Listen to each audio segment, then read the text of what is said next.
Next characteristic number 6. दोन vectors rectangular components मध्ये लिहिलेले, जसे पूर्वी आपण स्केलर प्रॉडक्ट मध्ये घेतले होते तसे वेक्टर्स आहेत. Vector P cross vector Q काढायचं असेल, पुन्हा आपण दोन ब्रॅकेटचा क्रॉस प्रॉडक्ट. आता प्रॉडक्ट लिहिताना आपल्याला माहिती आहे फर्स्ट कंपोनंट हे सगळ्या बरोबर मल्टिप्लाय करायचे. आपल्याला माहिती आहे इथे सेकंड आणि नंतर थर्ड सगळ्या बरोबर मल्टिप्लाय करायचे. मग आपण ती स्टेप लिहिणार आहे जशी स्केलर प्रॉडक्टला लिहिली तशी स्टेप. px qx आय आणि आय यांच्यामध्ये ऑपरेटर वापरायचा. तिथं आय डॉट आय होता, इथं I cross I. Next is first आणि सेकंड px qy आय आणि जे चा cross product. Third px qz I आणि के चा क्रॉस प्रॉडक्ट. आता हे पुढची स्टेप कुठली येणार? सेकंड घ्यायचा आणि तिन्ही कंपोनेंट्सला मल्टिप्लाय करायचं. सो py qx जे क्रॉस आय जे येणार आणि आय येणार, यांच्यामध्ये ऑपरेटर वापरायचा. पुढचा काय येणार? py आणि qy जे आणि जे. त्यानंतर py आणि थर्ड qz जे क्रॉस के. आता नेक्स्ट स्टेप काय येईल? pz k ने सगळ्या कंपोनेंट्सना मल्टिप्लाय करायचं. So pz qx k cross i. Next is pz हा component pz qy k cross j pz qz k cross k हे लिहिले. आता हे सगळे युनिट वेक्टर्सचे प्रॉडक्ट आपण ऑलरेडी बघितलेले आहेत आणि त्याचे answers we know the product vector of this unit vector. It is a unit vector, but you have to consider whether it is positive or negative. तो पॉझिटिव्ह आणि निगेटिव्ह बरोबर आपण सांगितला पाहिजे, तरच हे आन्सर पुढचं बरोबर येईल. सो आय क्रॉस आय म्हणजे काय येणार आहे बघा? I cross i, j cross j, k cross k. Similar वेक्टर्सचा क्रॉस प्रोडक्ट. सिमिलर वेक्टर्सचा cross product, it is a zero vector. Actually zero vector magnitude is 0, so whole is 0. I cross j हे आता clockwise आहे, i to j आहे, so remaining vector is k positive. J to i घेतलं तर reverse झाला, हा minus K. जे to K series मध्ये आहे, आय येणार विथ पॉझिटिव्ह साईन, रिव्हर्स केला minus i. K cross i again it is a series मध्ये in order clockwise, so positive जे.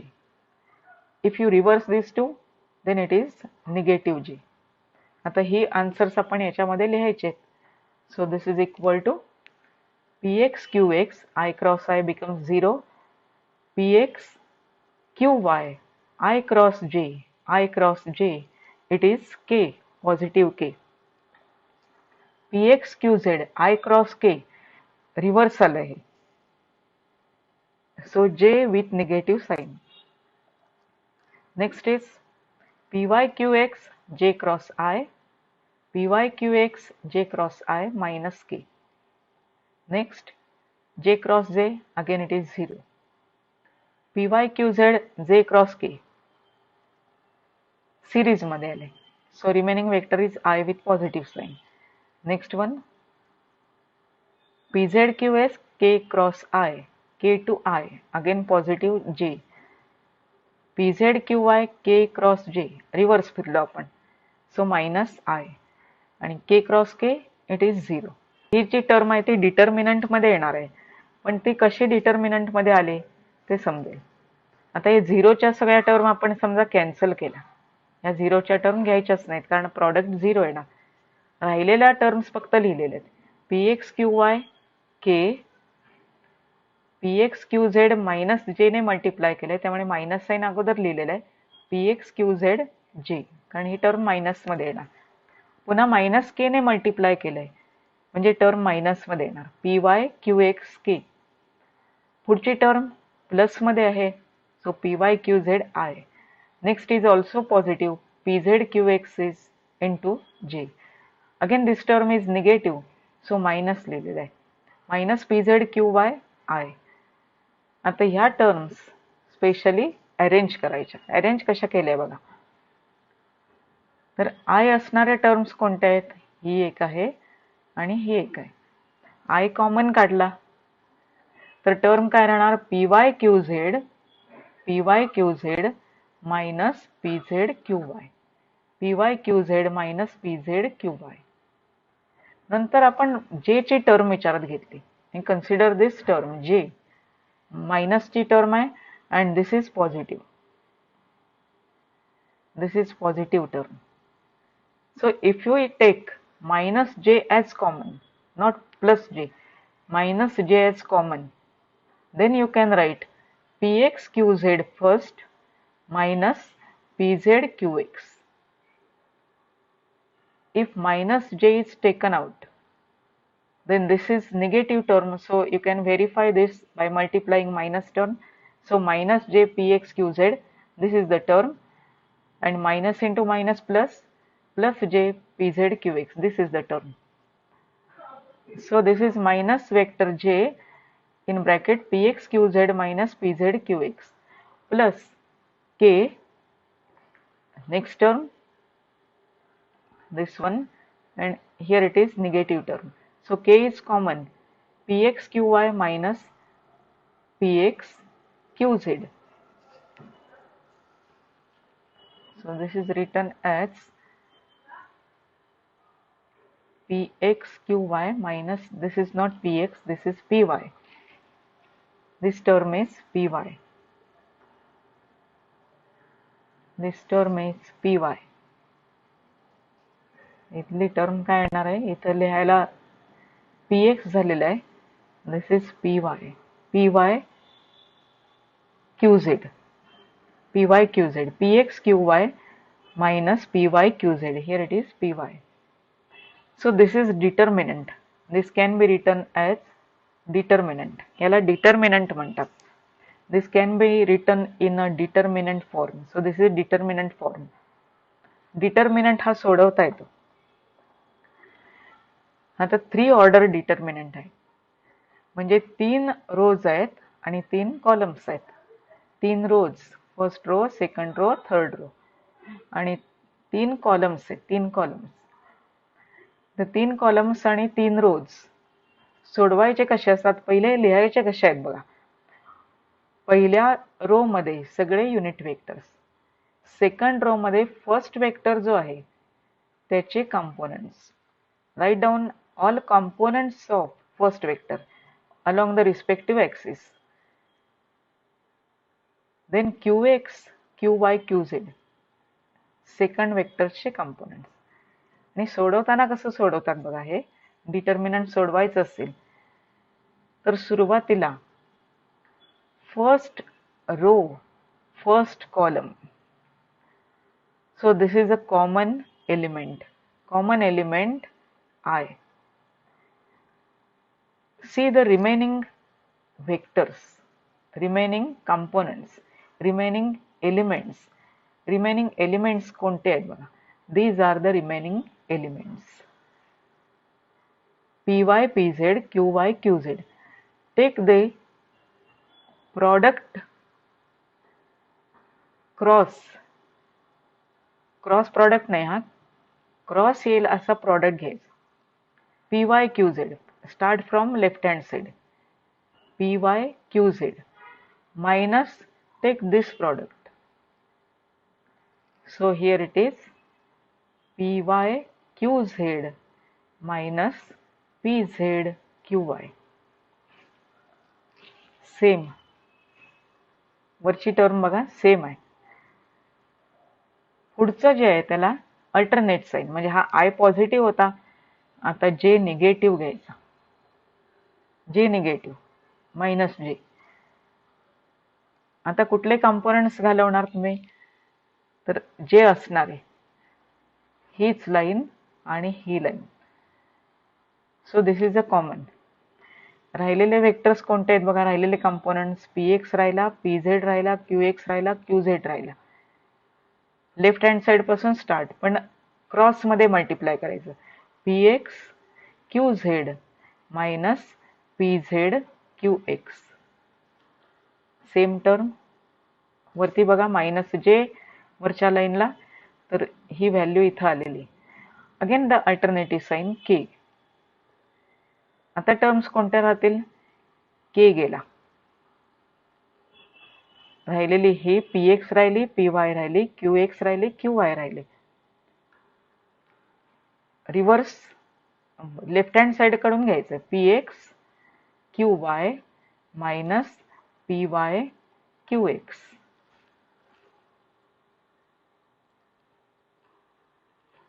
So here px qy